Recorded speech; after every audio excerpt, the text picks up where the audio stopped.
देखिए जल की शुद्धता अशुद्धता को हम पार्टिकल पर मिलियन में नापते हैं, आगे बताएंगे। जैसे देखिए H2O तो जल का फॉर्मूला हो गया, इसमें कितने कण मिले हैं उसको हम लोग देखते हैं, जिसे हम लोग कहते हैं पार्टिकल पर मिलियन, ppm। जो शुद्ध जल होता है ना, आसु जल, वो 0 ppm होता है, उसमें H2O के अलावा और कुछ नहीं। पार्टिकल पर मिलियन मतलब बाहरी पार्टिकल कितना मिला है। तो आसु जल जो डिस्टिल वाटर, उसमें बाहरी कण थोड़ा भी नहीं है। पीने वाला जो शुद्ध जल होता है 150 ppm, और वर्षा का जल जो होता है 250 ppm, क्योंकि वर्षा का जल भले शुद्ध होता है लेकिन वातावरण शुद्ध नहीं है। अगर आप पहली बरसात में नहा लेंगे, हाँ, खजुआट होना फिक्स है, खजुआट होना फिक्स है। ये रहा जल। सबसे उटपटांग तो होता है भारी जल। भारी जल को अंग्रेजी में हैवी वाटर, फॉर्मूला D2O। उसके बाद क्या होता है कठोर जल, हार्ड वाटर। उसके बाद मृदु जल, सॉफ्ट वाटर। और उसके बाद आसुत जल, डिस्टिल्ड वाटर। इसका फॉर्मूला क्या होता है D2O। ये तो परमाणु रिएक्टर में यूज हो गया। D2O किस में यूज हुआ, परमाणु रिएक्टर में। ये हो गया H2O, H2O। ये मृदु जल में H2O plus sodium, calcium, copper, magnesium. ये भी है भाई कठोर जल। इसमें भी जल के अलावा और भी चीजें मिले रहेंगी कि नहीं मिले रहेंगी। इस ससुरा में कैल्शियम और मैग्नीशियम, कैल्शियम और मैग्नीशियम, यहां तक तो अच्छी चीज है। कैल्शियम मिला रहे तो अच्छा चीज है, मैग्नीशियम मिला रहे तो अच्छा चीज है। खराब क्यों हो जाता है तो समझिए दें।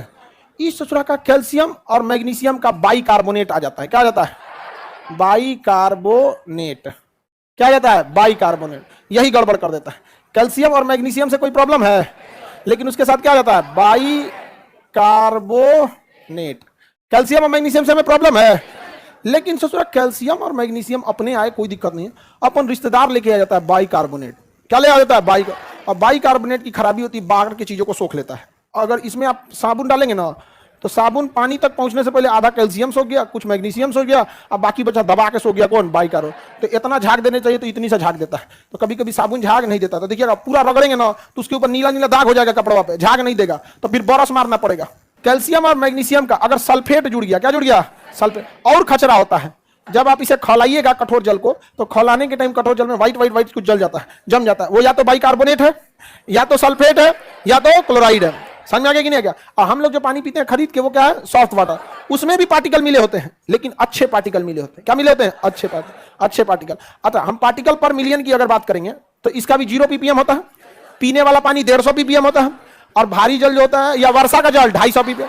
अब पार्टिकल पर मिलियन यानी 10 लाख में बाहरी कण कितने हैं, ये हम लोग गिन पाएंगे नहीं, हम लोग तो तौलने वाला आदमी है। तो इसमें बाहरी कण की संख्या बताओ बाबू, 0। तो 0 मिलीग्राम प्रति लीटर, 0 mg। दवाई वगैरह को किसमें नापते हैं, mg, मिलीग्राम। वो क्या तौलबे ना करते हैं, डॉक्टर लिखते हैं ना 50 mg, 20 mg, 650 mg। हाँ, बड़का इतना होता है, समझा। 50 mg का टिबलेट इतनी चुकी होता है। mg क्या है, मिलीग्राम। क्या है, मिलीग्राम। ये होता है आपका 60 मिलीग्राम प्रति लीटर। ये कितना होता है, 60 मिलीग्राम प्रति लीटर से ज्यादा। इसमें तो बाहरी कुछ भी नहीं मिलाते, इसमें बाहरी कुछ नहीं मिलाते। भारी जल में बाहरी क्यों मिलाएगा, रिएक्टर खराब हो जाएगा।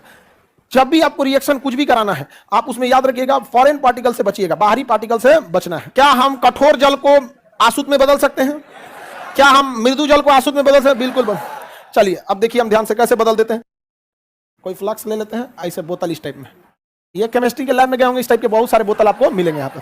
ये प्रयोगशाला के उद्देश्य से क्या किए जाते हैं, बनाए जाते हैं। इसको समझ में आ गया कि नहीं आ गया। अब हम इसको रख लिए इसमें। अब इसको क्या करते हैं, हम गर्म करते हैं। इसमें हम क्या भर दिए हैं, पानी।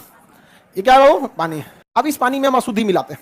ये तो नॉर्मल पानी है, इसमें हम अशुद्धि मिलाते हैं। मान के चलिए भारी जल है। क्या है, भारी जल। इसमें कैल्शियम और मैग्नीशियम का बाइकार्बोनेट मिला दिए, कैल्शियम और मैग्नीशियम का सल्फेट भी मिला दिए, कैल्शियम और मैग्नीशियम का क्लोराइड भी मिला दिए, कैल्शियम भी मिला दिए, कॉपर भी मिला दिए, मैग्नीशियम भी मिला दिए, आयरन भी मिला दिए, सोडियम भी मिला दिए। ले ससुरा पूरा रद्द कर दिए इसको, पानी को सब मिला के पानी को क्या कर दिए, रद्द कर। अब पानी को खौलाएंगे, इधर से पानी को क्या करेंगे, खौलाएंगे। आपको पता है पानी खौलेगा कितने डिग्री सेल्सियस पे, 100 डिग्री। यहां से क्या बनेगा, भाप। और भाप में 100 डिग्री सेल्सियस पर सोडियम नहीं खौलता है, 100 डिग्री सेल्सियस पे कैल्शियम नहीं खौलता है, 100 डिग्री सेल्सियस पे खौलता है तो जल खौलता है। यानी जैसे 100 डिग्री करेंगे तो इसमें को थर्मामीटर डालेंगे, 100 डिग्री से ज्यादा होने ही नहीं देंगे। जहां 140 होगा कैल्शियम उड़ने लगेगा, चलो हम भी चलते हैं, जाने ही नहीं देंगे उसको। कितना पे रखेंगे, 100 डिग्री।